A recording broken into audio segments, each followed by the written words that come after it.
Well, I have this wrench, and I was thinking I could make it into an adjusting tool for a coil. It's already broken. So I'm going to cut over here, and then I'll start doing work on that. I might do some work on the other side too, but I'm going to cut this top off first. So I just started by cutting, nicking. I'll see if I can just break it.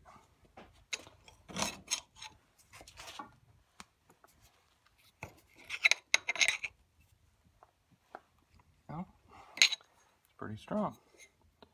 I'll cut a little more. Okay, so now it's cut off, and grind that a little, and then I'll make it into a tool. Okay, so now it doesn't have any sharp edges. Left it flat, but it doesn't seem like it's going to cut me. It's actually sharper over here. I have some ideas on that end, but let me go ahead and make my little notch on here. And the idea of the notch is so I can adjust the coil. So the notch, I want to be able to get this in and fish it under this and bend it one way or another. So I'm going to need to work on cutting this so I can fit it in there. Well, the angle grinder kind of makes easy work of it. I've been dipping in water just to not overheat it and lose the temper, but this seems like the tool is almost too hard, if that's possible. So let's see. It's a little bit thick, trying to sneak it past here, but it does fit in there, and that should work. I think I'm going to narrow it just a tad. But you see, I didn't overheat it too much. You see a little bit of color there, but not too much. So here it is. I have to get it snuck in there. That kind of fits in there pretty nice. And I can go through the other side. So that seems to work. Now the other side, my idea is kind of make it into a little bit of a hammer, even though I really don't like hammering on the coils. But if I kind of cut that straight across, do a little bit of grinding, and then I kind of like that smooth finish. So I'm not sure if I want to take that original Walden Worcester off or not. Let's see what happens. Okay, so here's what I made. I have a little bit of a pry. I don't generally pry from the back, but I could use that.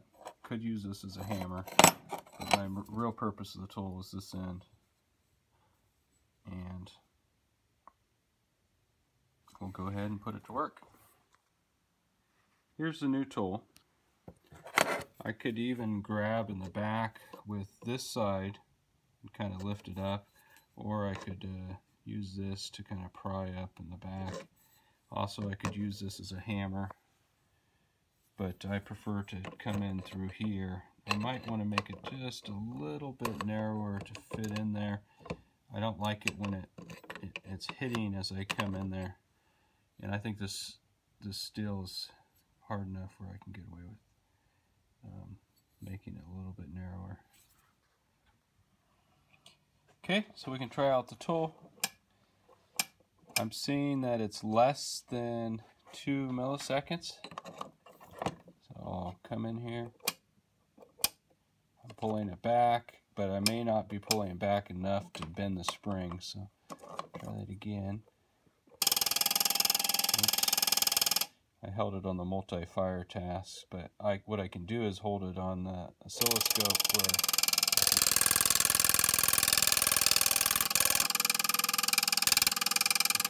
restart that and just do it a little more. It's getting the tool stuck in there, and it's okay. So I increased it. It's pretty close. My goal is 2 milliseconds. I like that. Let me see. The average is about 3 milliseconds less, so I can come in here. I should say 3/100ths of a millisecond less.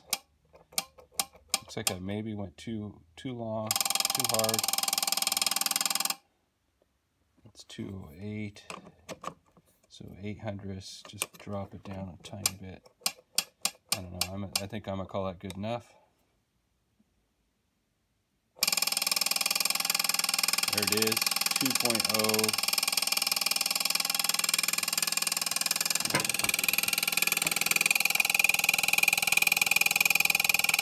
2.02.